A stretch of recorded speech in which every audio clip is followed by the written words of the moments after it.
You know that famous saying, right? All you need is love. But what if that's, well, not the whole story? What if the love we think we need is just the starting line?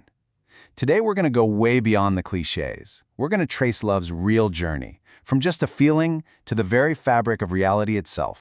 All right, let's kick things off with a question that, let's be honest, probably hits close to home for a lot of us. You meet someone, right? The sparks fly, it feels like actual magic, and then, poof, it fades. Why? Why does that happen? Was that magic even real to begin with? Well, this quote right here hints that maybe the problem starts from the get-go. The source material we're looking at points to big cultural moments like the Summer of Love and basically says, hold on a second, what we were calling love wasn't really mature love at all. It was more like an inward-looking fantasy, a kind of unconscious narcissism dressed up in really pretty utopian language. Okay, so if that initial spark, that magic, isn't the real deal, then what on earth is it? This is where we get to our starting point. The idea that early love acts less like a window and a lot more like a mirror.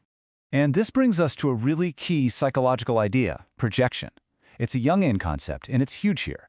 The idea is that when we fall in love, we're often not really seeing the other person. Nope, what we're doing is unconsciously plastering our own stuff onto them. Our unmet needs, our ideals, even the parts of ourselves we don't like.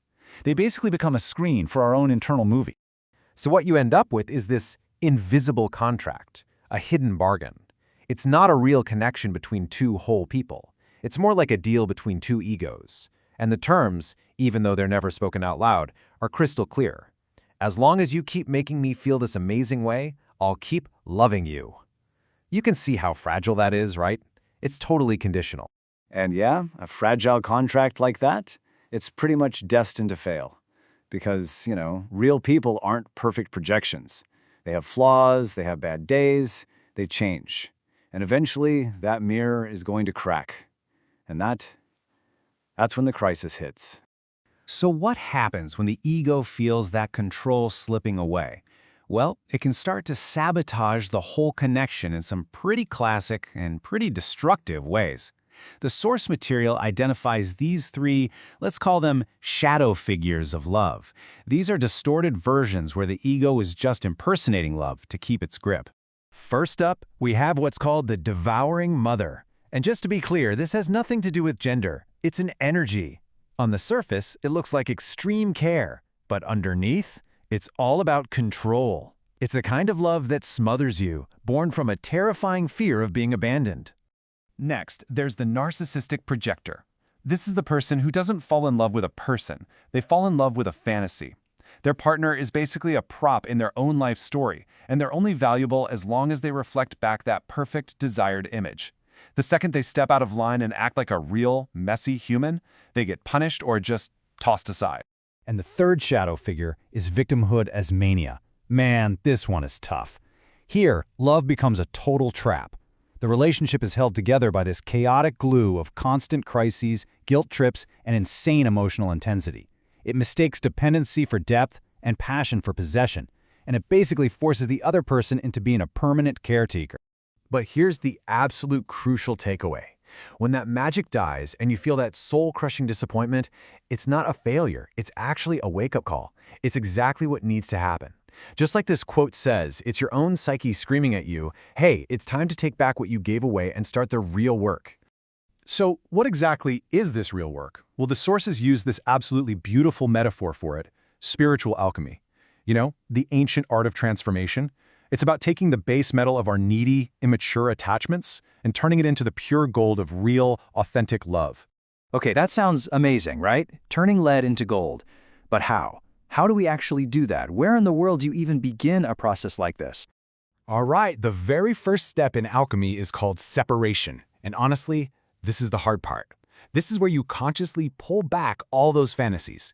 You have to shatter that perfect, idealized image you built up and finally see the person in front of you for who they really are. It's called a darkening for a reason, Letting go of beautiful illusions, it hurts. Okay, once you've done that, the work turns inward. The old alchemists had these amazing symbols: Sol, the sun, which stood for things like logic and clarity, and Luna, the moon, which represented feeling, intuition, receptivity. The point here isn't to pick one. The goal is to bring them together, to create a kind of marriage between them inside of yourself.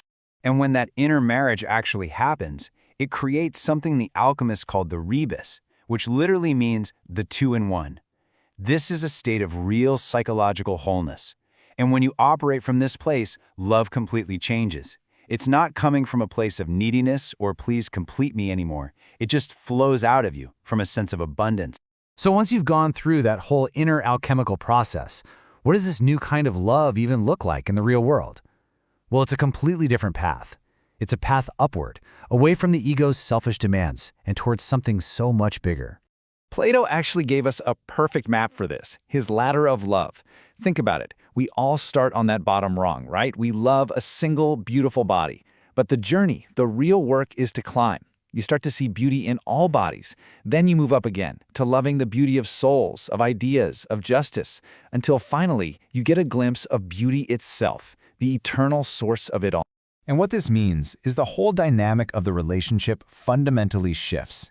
It goes from that intense, face-to-face fascination, the whole you complete me thing, to a kind of side-by-side contemplation. The focus isn't just on each other anymore. It's on looking together toward a shared, higher goal. Let's look together toward what is true. Okay, you ready to zoom out, like way out? For a truly cosmic perspective on all this, Dante's Divine Comedy gives us this incredible map of the two ultimate directions our love can possibly take. And the difference between them couldn't be more stark. Get this, in Dante's vision, the center of hell isn't fire and brimstone. It's ice. It is the final destination for love that's turned inward on itself, a love that contracts and contracts until it's just frozen in total, absolute isolation. Heaven, on the other hand, is the total opposite. It's all fire, expansion, light, and communion. It's love turned outward, always rising, always connecting. And all of this brings us to our final destination, the peak of the mountain. At this highest level of the journey, love stops being something you feel, and it becomes something that just is. It becomes reality itself. The sources we're drawing from call this causal love. It's love not as an effect of something else, but as the actual cause of reality. Think about that for a second. It's this incredible creative force that shows up as the three great transcendentals. The good, which is the benevolence that creates everything, the beautiful, which is the vision that lets us see truth, and the true, which is the faithfulness that holds it all together. And this entire epic journey ends with Dante's absolutely breathtaking final line. Love isn't just some personal, fleeting emotion. It's the fundamental power, the animating force of the entire universe. So I guess I'll leave you with this final thought to chew on. After all of this, what do you think? Is love just a feeling you have, or is it a reality you can actually participate in? A reality that we're invited to refine, to work on, and ultimately to become. It really seems like the journey is ours to choose. Thanks for joining me on this one.